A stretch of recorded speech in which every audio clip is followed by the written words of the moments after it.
kawan Sinatra, ini Suara Sinatra, siniar bahasa, sejarah, sastra, dan budaya. Dalam siniar ini masih dalam rangkaian mengenal lebih dekat FIB.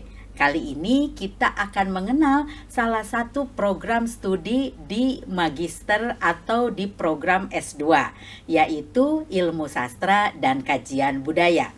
Telah hadir bersama saya Kaprodi S2 Ilmu Sastra dan Kajian Budaya, Bapak Dr. Muhammad Aji. Pak Aji, silahkan sapa dulu kawan Sinatra. Halo kawan Sinatra, selamat siang. Perkenalkan, nama saya Muhammad Aji. Senang sekali hari ini bisa bersama dengan Ibu Lina dalam program Sinatra. Oke, terima kasih Pak Aji. Dan ada dua mahasiswa cantik. Yang pertama Eka dari konsentrasi sastra kontemporer, dan Faiza mahasiswa dari program studi kajian budaya, juga mahasiswa fast track. Silahkan sapa dulu kawan Sinatra. Faiza dulu deh. Hai kawan Sinatra, saya Faiza dari program studi kajian budaya FIB Unpad jalur fast track. Eka. Hai kawan Sinatra, perkenalkan nama saya Eka, saya mahasiswa konsentrasi sastra kontemporer Magister Ilmu Sastra. Oke. Kita akan lebih dekat mengenal program studi S2 Ilmu Sastra dan Kajian Budaya. Pak Aji, nih kawan Sinatra pengen tahu apa sih kelebihannya S2 Sastra Ilmu Sastra dan Kajian Budaya dibandingkan S2 sejenis di universitas lain. Baik, terima kasih Bu Lina atas kesempatannya. Program studi ilmu sastra dan kajian budaya memiliki banyak keunggulan dan ciri khasnya. Yang pertama tentu selama 5 tahun ini kita memiliki akreditasi A. Itu adalah sebuah pertimbangan yang sangat penting bagi mahasiswa yang ingin melanjutkan studi magister ya. Itu. Yang kedua, kurikulum kita sangat adaptif dengan kebutuhan zaman saat ini. Pada saat ini kurikulum kita diprogram dalam 3 semester saja. Jadi 3 semester sudah lulus ya Pak Ji? Okay. Jadi 2 semester belajar kuliah seperti biasa, lalu kemudian 1 semester itu menyelesaikan tesis. Jadi 3 semester sudah lulus. Kemudian juga ada opsi yang baru ya. Jadi tahun ini ada opsi selain menulis tesis, bisa juga menulis artikel jurnal. Iya. Itu dua artikel ya. Betul. Dan bagusnya kalau nulis artikel jurnal, jadi mahasiswa kan punya punya track record dalam menulis ya. Nah, jadi bisa lebih cepat lagi selesai kuliahnya ya. Iya, betul. Jadi ada jejak publikasi ilmiahnya ya, mereka rekam jejaknya. Terus kurikulum dosen-dosen gimana nih Pak Aji? Kita banyak dosen-dosen yang memiliki kepakarannya di bidang masing-masing, gender ya, lalu multikulturalisme, lalu kemudian media gitu. Jadi banyak sekali kepakaran dan sangat diakui oleh baik nasional maupun internasional. Jadi keren ya. Betul. Banyak yang diundang menjadi pembicara, narasumber gitu ya. Kita punya Profesor Akwarini Priyatna, lalu kemudian ada Prof. Reza Diana Putra, lalu kemudian ada Prof. Sarip, kemudian juga kita ada profesor dari luar, Prof. Yasrab ya. Itu sudah tidak diragukan lagi ya. Ada juga Bu Lina, juga salah satu pengajar yang di program studi ilmu sastra dan kajian budaya, juga banyak diundang sebagai narasumber ya. Kita akan bicara nih dengan dua mahasiswanya. Jadi kalau Pak Aji kan pasti tadi yang bagus-bagus nih. Nah, dari mahasiswanya. Dari Eka dulu. Eka itu S2 dengan konsentrasi sastra kontemporer. Ya, terus apa kelebihannya menurut pengalaman Eka kuliah di sini? Kebetulan saya masuk Magister Ilmu Sastra ini melalui jalur beasiswa LPDP, Bu. Kemudian ketika mendaftar itu saya harus memberikan 3 pilihan universitas dan Unpad menjadi pilihan pertama saya. Itu alasannya karena mata kuliah yang disajikan di Magister Ilmu Sastra FIB Unpad itu kalau dibilang istilahnya kekinian, itu lebih kekinian dibandingkan dengan magister yang sejenis di universitas lain, seperti ada sastra dan teknologi digital.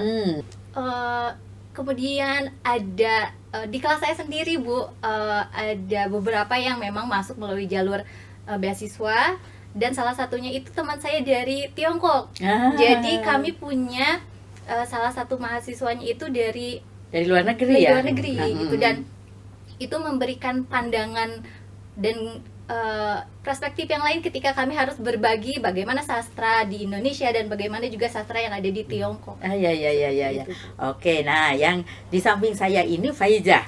Faizah ini mahasiswa kajian budaya yang masuknya jalur fast track. Dia masih kuliah di S1 tetapi sudah ikut di S2. Nah, Faizah bisa ceritakan nih pada teman-teman kita yang masih di S1 yang ingin S2. Apa keunggulannya, terus bagaimana persiapannya dan lain-lain. Oke, jadi sedikit background story juga sebelumnya. Sebenarnya saya udah tahu ada program fast track di Unpad itu dari semester 1.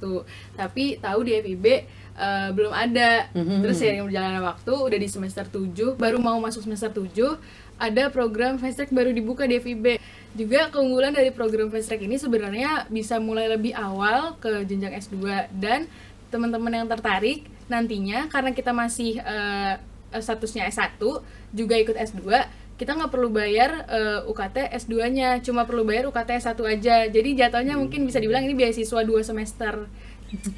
Jadi nanti teman-teman bayar UKT S2-nya itu nanti pas semester 3 aja, pas sudah dinyatakan lulus dari S1. Dan juga S2 Fast Track ini cuma untuk yang berkomitmen untuk bisa lulus S1-nya sampai semester 8 aja. Jadi kalau misalnya lulus S1-nya lewat dari itu, jadi gak bisa gitu. Iya, jadi nggak dilanjutkan fast track-nya ya. Syaratnya harus semester 8 beres S1 gitu.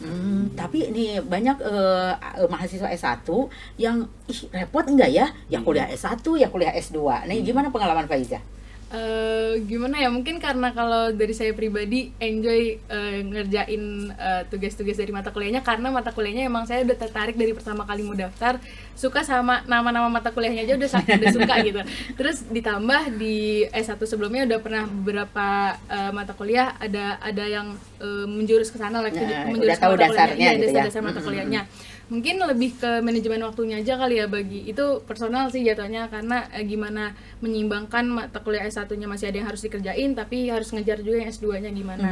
Apalagi kalau misalnya fast track ini kan mahasiswa akhir nih, berarti harus ngerjain skripsi berbarengan sama ngerjain tesis gitu. Kalau Faizah mata kuliah S1 masih ada nggak? Tinggal skripsi kalau sekarang. Oh, jadi cuma nulis skripsi, jadi kuliahnya di S2. Iya. Jadi bisa lebih fokus ke mata kuliah S2 tapi bareng sama ngerjain skripsi juga. Faizah menyarankan nggak nih ke adik-adik di S1 untuk ikut fast track? Menyarankan banget sih, terlebih buat teman-teman yang punya ketertarikan untuk lanjutin di bidang akademisi atau mau jadi dosen nantinya. Kan sekarang udah ada persyaratan dosen harus S3. Jadi teman-teman wajib banget daftar program fast track. Tuh kan, jadi jangan ragu lagi, persiapkan lalu daftar. Sekarang kita ke Kaprodi lagi, Pak Aji nih. Pak Aji, alumni dari S2 Magister Ilmu Sastra dan Kajian Budaya, bagaimana nih tingkat keterserapan di dunia kerja?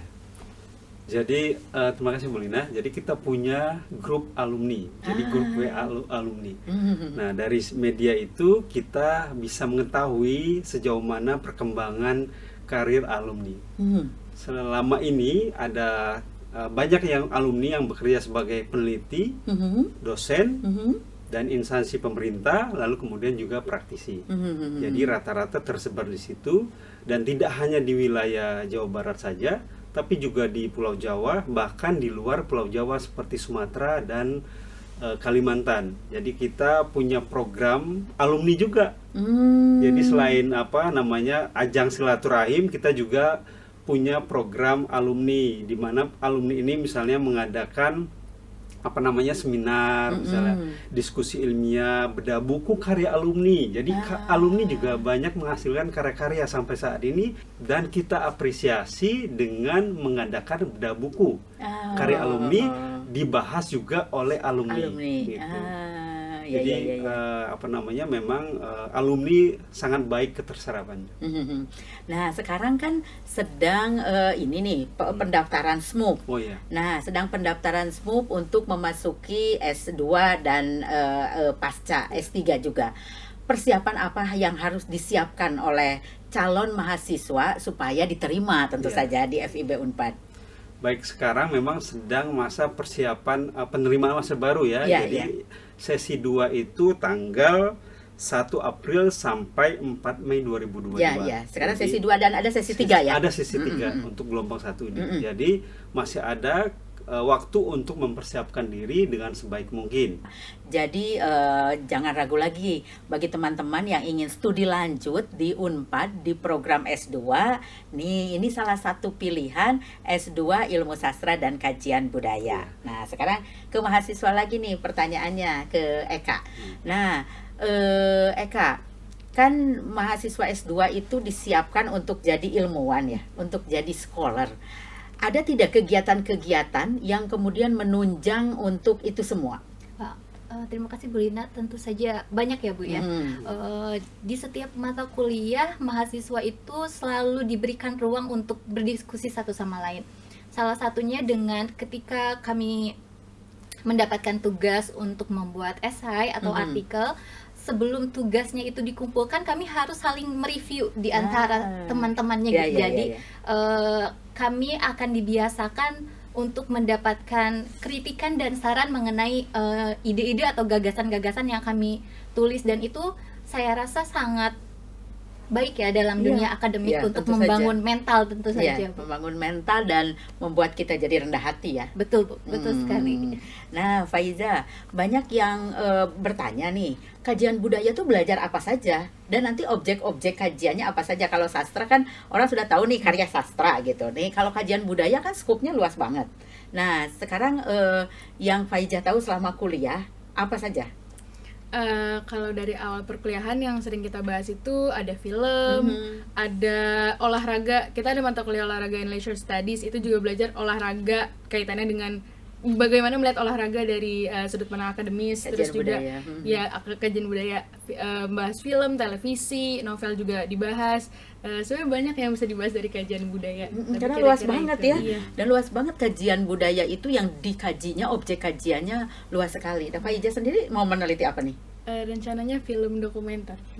Film dokumenter. Kalau Eka kan sedang nulis nih, sedang nulis tesis tentang apa? Objek penelitian saya itu sastra anak Sunda Bu. Menarik kan ya. Jadi ada banyak yang bisa diteliti sesuai dengan apa yang kita minati. Nah Pak Aji, sebelum kita tutup nih, apa pesan buat calon mahasiswa yang akan masuk ke sini atau yang masih ragu-ragu nih milih untuk S2 ini? Baik, terima kasih Bu Lina. Sebelum saya memberikan pesan terakhir, perlu juga saya tambahkan informasi soal bahwa kita di ilmu sastra itu ada juga konsentrasi filologi. Betul. Ya. Dia belajar kajian naskah kuno. Jadi kalau teman-teman yang tertarik untuk mempelajari naskah-naskah kuno, bisa masuk ke ilmu sastra, karena di dalam ilmu sastra itu ada konsentrasi sastra kontemporer dan juga ada konsentrasi filologi. Kemudian sekali lagi saya mengajak teman-teman Sinatra, silakan ayo, kami terbuka sekali untuk menerima teman-teman Sinatra. Ada banyak program yang bisa dimasuki ya, ada program reguler melalui SEMUP Unpad, ada juga program melalui Fast Track, dan ada juga melalui program alumni berprestasi dan berkinerja. Ini jadi sangat banyak pintu yang bisa dimasuki untuk melanjutkan studi ke prodi Magister Ilmu Sastra dan Kajian Budaya. Oke, Eka, untuk calon mahasiswa nih yang masih ragu milih, jangan ragu untuk masuk ke Magister Ilmu Sastra dan Kajian Budaya di Unpad, karena mata kuliah yang disajikan sangat-sangat beragam dan implementasinya itu sangat luas dan dapat diaplikasikan di dunia dengan fenomena saat ini. Oke, Faiza? Untuk teman-teman yang mau daftar S2 lewat jalur fast track, jangan ragu lagi karena ini adalah peluang yang sangat beneficial buat teman-teman nantinya. Oke, terima kasih. Nah, jadi sekarang masih gelombang 1 sesi 2. Nanti masih ada sesi 3. Dan yang belum lulus kemarin bisa mencoba lagi. Belum, nanti ada sesi selanjutnya. Terima kasih, kita sudah mengenal lebih jauh program S2 Ilmu Sastra dan Kajian Budaya. Mudah-mudahan memberi wawasan bagi teman-teman semua yang masih bingung melanjutkan studi di Fakultas Ilmu Budaya. Terima kasih atas perhatiannya. Sampai sini Dadah, salam.